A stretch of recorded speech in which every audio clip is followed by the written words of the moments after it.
बोलिए बाबा साहब भीमराव अंबेडकर। ऊपर हाथ करके बोलिए अमर रहे। बाबा साहब भीमराव अंबेडकर, बाबा साहब भीमराव अंबेडकर, बाबा साहब भीमराव अंबेडकर। बंधुओं, आज जिस महामानव का जन्मदिन है वो केवल भारतवर्ष के लिए नहीं बल्कि पूरे संसार के लिए एक प्रेरणा पुंज है, प्रेरणा की शक्ति है, रास्ते का दिखाने वाला है, पथ प्रदर्शक है। भीमराव अंबेडकर जी, बाबा साहब, जिनको बड़े आदर से हम लोग बोला करते हैं, वह एक ऐसा व्यक्ति जिसने जन्म लिया एक ऐसे परिवार से जहां पर आगे का कोई भविष्य नहीं था, आगे का कोई रास्ता नहीं था, आगे का कोई उजाला नहीं था, आगे की कोई सपना नहीं था। लेकिन उस सपने से निकल करके वो उस स्थान तक पहुंचे कि दुनिया ने देखा। उनको देखने के लिए जब सिर ऊंचा करते हैं तो पगड़ियां नीचे गिर जाती है। इतनी ऊंचाई पर बैठे हुए व्यक्तित्व का नाम है। आज हम सोच सकते हैं क्या कि आज से लगभग 100 साल पहले क्या स्थितियां रही होगी, क्या संघर्ष का समय रहा होगा। लेकिन वहां से वे चले तो उस स्थल पर पहुंचे जहां आज कह रही है दुनिया कि वहां पहुंचना लगभग असंभव है।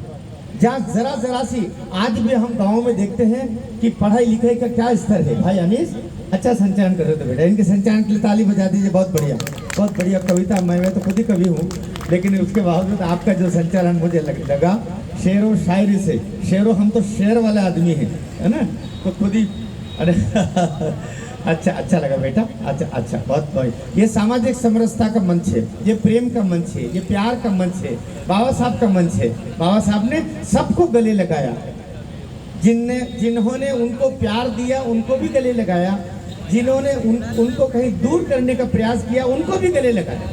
तो ये प्रेम का मंच है, यह स्नेह का मंच है, यह समरसता का मंच है। ये समरसता शब्द इन दिनों जब आप बहुत सुनते होंगे तो सोचते हो समरसता होती क्या है। समरसता होती है कोई पराया नहीं है, सबके बीच में एक रस पैदा हो। ये रस कैसा? ये कोई आम रस और सीताफल का रस या चुकंदर जामफल का रस नहीं, ये प्रेम का रस है। जो बहुत दूर खड़ा है वो भी हमारा अपना है, जो कोई हमें अपना नहीं मान रहा है वो भी हमारा अपना है। सारी जातियों से ऊपर उठ करके, सारे बंधु बांधवों के ऊपर उठ करके एक बड़े परिवार का भाव हमारे भीतर पैदा हो जाए। सभी भारतीय हमारे अपने हैं, सभी समाजजन अपने हैं, उनको लेकर के। और जब हमारे भीतर एक भाव पैदा हो जाता है, अपनत्व का भाव पैदा हो जाता है, उसे सामाजिक समरसता बोलते हैं।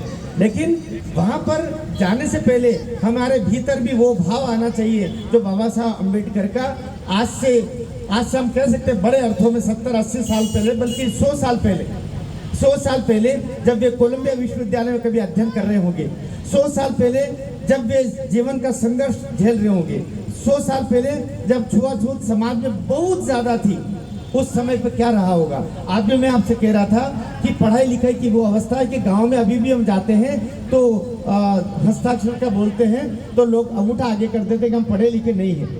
वहां से निकल करके और उन्होंने 5 विश्वविद्यालयों के दुनिया के 5 विश्वविद्यालयों से उन्होंने पीएचडी ग्रहण की। जरा सी कोई पीएचडी, मैं भी डॉक्टर शंभू सिंह मन्नत, मैंने पीएचडी ग्रहण की होगी और बड़ा इतराते हैं हम पीएचडी है, पीएचडी होना मतलब डॉक्टर लगा लेना। लेकिन 1, 2, 3 नहीं, 5 पीएचडी, और वो भी विदेशों के अलग अलग देशों के 5 विश्वविद्यालयों से पीएचडी बाबा साहब ने की थी। ये बहुत बड़ी बात होती है, बहुत कीर्ति की बात होती है। जब जरा सी साक्षरता के स्तर 8%, 7% हमारे देश में हुआ करता था, दुनिया में जो साक्षरता का स्तर वो 3% हुआ करता था, उस समय पर उन्होंने 5 विभिन्न अलग अलग, कोलंबिया, फिर ब्रिटेन आए, ब्रिटेन के जो समकार पास के जो 16 देश है उनमें अलग अलग 5 विश्वविद्यालयों से उन्होंने पीएचडी ग्रहण की। और जब देश को आज़ादी मिली तो आज़ादी मिलने के बाद में नेहरू जी ने उनको कानून मंत्री बनाया। नेहरू जी ने कानून मंत्री बनाया तो पंडित नेहरू जी ने कानून मंत्री बना के कोई एहसान नहीं किया, मैं ऐसा बोला करता, क्योंकि उस समय जब देश आज़ाद हुआ था 1947 में और पहला मंत्रिमंडल का गठन हुआ, बाबा साहब भीमराव अंबेडकर जी को देश का पहला कानून मंत्री बनाया। तो इसलिए बनाया क्योंकि उस समय उनसे बढ़ करके कानून की डिग्री और कानून का जानकार भारतवर्ष में कोई नहीं था। इसको स्वीकार करना पड़ेगा हमको। इसलिए नेहरू मंत्रिमंडल में वे कानून मंत्री बने। तो कोई नेहरू जी का बड़ा बड़ा बहुत ही सकारात्मक नजरिया रहा हो ऐसा नहीं। हम मानते हैं कि नेहरू की दृष्टि सभी ऐसे लोगों को ढूंढ ढूंढ करके सम्मानित करने के लिए रही है जो अलग अलग विचारधाराओं के लोग थे। हमारे मुखर्जी जी भी उस समय उद्योग मंत्री बनाए गए। हमारे श्रद्धेय बाबा साहब भीमराव जी अम्बेडकर को उनको उस समय उन्होंने कानून मंत्री बनाया। जो अलग अलग क्षेत्रों के चुनाव तो हुए नहीं थे। 1950, 1951, 1952, 1953 तक चुनाव नहीं थे। इसलिए वहाँ पर देश भर में जो सुयोग के लोग थे उनको विभिन्न पदों पर बिठा करके, विभिन्न मंत्रालयों में बिठा करके और एक राष्ट्र को अपना आधार देने का कार्य किया था। तो पहले कानून मंत्री बने और कानून मंत्री बने इसलिए भी क्योंकि हमारे देश के संविधान निर्माण के समय जो 329 अलग अलग लोग थे, 329 श्रेष्ठ कानून के जानकार थे, लेकिन 329 कानून के जानकारों के भी हाथ टिक गए थे। उस अंततोगत्वा उस जो प्रारूपण समिति थी और जिसने संपूर्ण बनाने का कार्य किया उसके प्रमुख बाबा साहब भीमराव अंबेडकर जी थे। इसीलिए संविधान निर्माताओं में 329 का नाम नहीं लिया जाता, एकमात्र नाम आता है जिसने प्रमुखता से कार्य किया, पूरा प्रारूपण बनाया, आधार बनाया और रख करके और सामने रखा, संसद के सामने रखा, वो बाबा साहब भीमराव अंबेडकर जी थे। इसलिए संविधान निर्माता के रूप में हम उनको पूजते हैं, उनका आदर करते हैं, उन्हें ही उसके रचयिता मानते हैं। इसलिए कई सारी चीजें जो हमको जानना चाहिए। अभी जो बहुत सारे फूट फजी थे हमारे भाई सलीम कलीम भैया जो संचालन कर रहे हैं, ये हमें जानना चाहिए कि किन स्थितियों से देश को निकाला बाबा साहब भीमराव अंबेडकर जी ने। उस समय जब 1 रुपया, 1 डॉलर, 1 पौंड हुआ करता था, उस समय बाबा साहब ने पूरी कृषि आधारित नीति हमारी कैसी हो इसकी अवधारणा हमारे पंडित जी के सामने रखी। पंडित जी उनको बोला करते हैं नेहरू जी को, लेकिन उनके सामने रखी, ऐसा होना चाहिए। एक भी बात नहीं मानी गई। ये भी कटु सत्य है क्योंकि दुख का जो समय होता है, जब हम सुख के समय में आते हैं तब दुख के दिन याद आते हैं। कांग्रेस ने क्या किया उनके साथ में, वो उनको चुनाव में जब वे वहाँ से खड़े हुए नागपुर के पास के एक रामटेक से वहाँ से उनका हार न हुआ, भंडारा से फिर उनको राज्यसभा में लिया गया। ये बहुत ऐसा रोना पीटना है, उससे हम परे जाना चाहते हैं। आज के दिवस अच्छी बातें हम उनका स्मरण करें और उन्होंने जो रास्ता बताया, बाबा साहब के साथ में किसी ने अच्छा नहीं किया, हम कह सकते हैं। और एक बात और कहना चाहता हूँ, ये अक्सर कहा जाता है और याद रखना चाहिए, बाबा साहब 1935 में उन्होंने ये हिंदू धर्म की बुराइयों से परेशान होकर के उन्होंने बोला था, मैं हिंदू धर्म में पैदा हुआ हूँ लेकिन हिंदू बनके ही मैं मरूंगा नहीं। आपको ये जानकर के आश्चर्य होगा, इस बात की घोषणा करने के 20 साल के बाद में ये बौद्ध पंथ उन्होंने स्वीकार किया था। और उनके गुरुजी हुआ करते थे मुंबई के गाडगे जी, आपको जानना चाहिए इस बात को। गाडगे जी उस समय के मुंबई के उनके गुरुजी थे और पूरे जीवन पर्यंत बाबा साहब उनसे मार्गदर्शन लेने के लिए जाते रहते थे। तो बाबा साहब उनके पास में पहुंचे और बाबा साहब ने कहा कि गुरुजी, मैं चूंकि घोषणा कर चुका हूं और मेरी अवस्था उम्र सबको देते हुए अपनी उसके जो वचन मैंने दिया था समाज के सामने, मैं अब अपना पंथ बदलना चाहता हूं। तो गाडगे जी ने बोला कि भीम, ऐसा कोई कार्य मत करना कि तुम जड़ों से कट जाओ और इतिहास तुमको क्षमा न कर सके।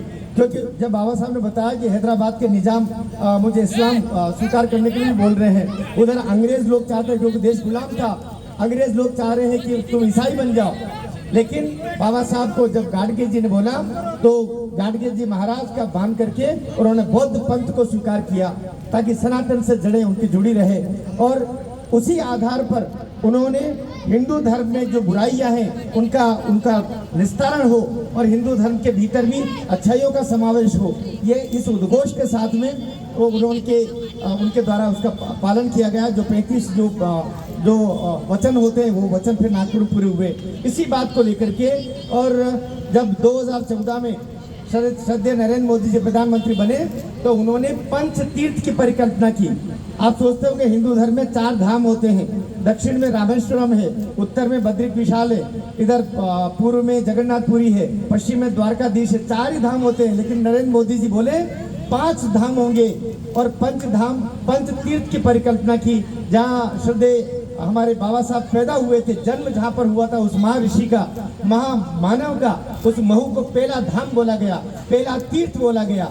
जहाँ पर उन्होंने शिक्षा प्राप्त की लंदन में, उसको दूसरा तीर्थ बोला गया। जहाँ पर उन्होंने पहली दफे बंगले में पहुंचे थे राज्यसभा के सदस्य होकर के और कानून मंत्री बने थे, वो दिल्ली के तीसरे स्थल को उन्होंने तीसरा धाम बोला। और चौथा धाम कौन सा? चौथा धाम वो जहाँ पर उन्होंने बौद्ध धर्म को स्वीकार किया, बौद्ध पंथ को स्वीकार किया, नागपुर को। और पंच तीर्थ पंचम धाम बोला गया मुंबई को, जहाँ महाप्राण के लिए बाबा साहब अम्बेडकर ने इस संसार को विदा करते हुए भी अंतरिक्ष में हम सबको आशीर्वाद देते हुए प्रस्थान कर गए। ये पंच तीर्थ की परिकल्पना, पंच तीर्थ को सामने रखना, दलित भाइयों का, सभी हमारे जो बंधु ऐसे जिनको छुआछूत के कारण से, अन्य कारणों से, जिनको कहीं समाज से प्रताड़ना मिलती रही है, उन सबको बाबा साहब का स्मरण करते हुए उनको सम्मान दिलाने का कार्य नरेंद्र मोदी जी ने किया। और इसीलिए आज समरसता की ज़्यादा आवश्यकता है, स्नेह की आवश्यकता है, प्रेम की ज़्यादा आवश्यकता है। लोग तोड़ने के लिए बहुत लगे रहते हैं, ऐसे में जोड़ने वाले बहुत कम होते हैं, इसलिए जोड़ने वाले का सुमन सदैव होता है। मुझे एक जब संस्मरण याद आ रहा है, जब राम सेतु बन रहा था, सब लोग अपने अपने तरीके से काम कर रहे थे, सब लोग अपना अपना काम कर रहे थे, नल नील उस पर लिख रहे थे।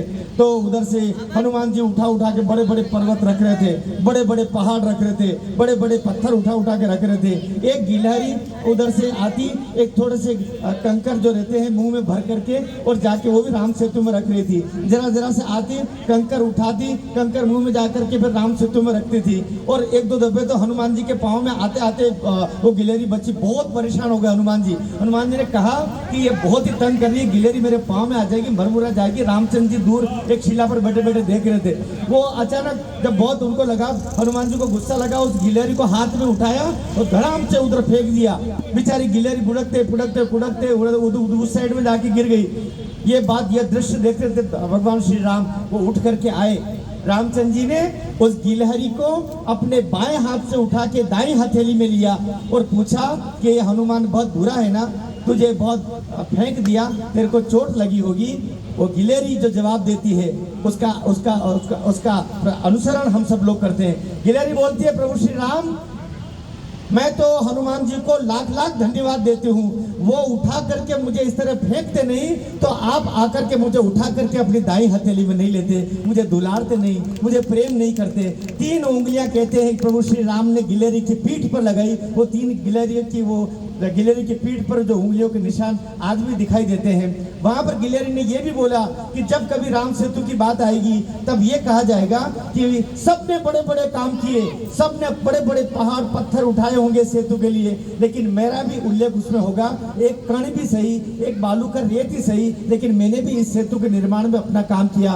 बंधुओं, समाज को जोड़ने के लिए जो काम करता है, इतिहास उसी को याद रखता है। समाज को तोड़ने के लिए जो काम करता है, समाज उसको कभी याद नहीं करता है। तात्कालिक रूप से जरूर कुछ कर सकते हैं, लेकिन आगे चल के इतिहास में अमरता उन्हीं को प्राप्त होती है जो समाज को जोड़ने का काम करते हैं। बाबा साहब ने पूरी उम्र समाज को जोड़ने का काम किया और बोलते रहे, पढ़ाई करो, पढ़ाई शेरनी का दूध है, ये व्यर्थ नहीं जाएगा।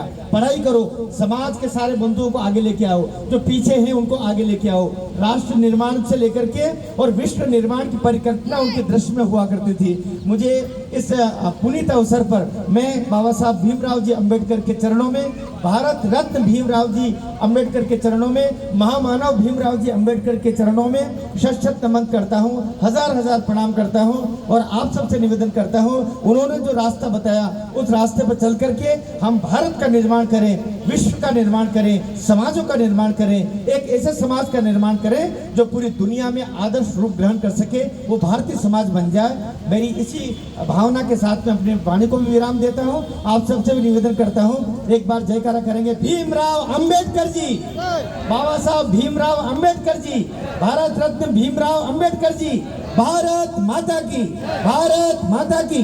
लो भाई, कहाँ चले गए तो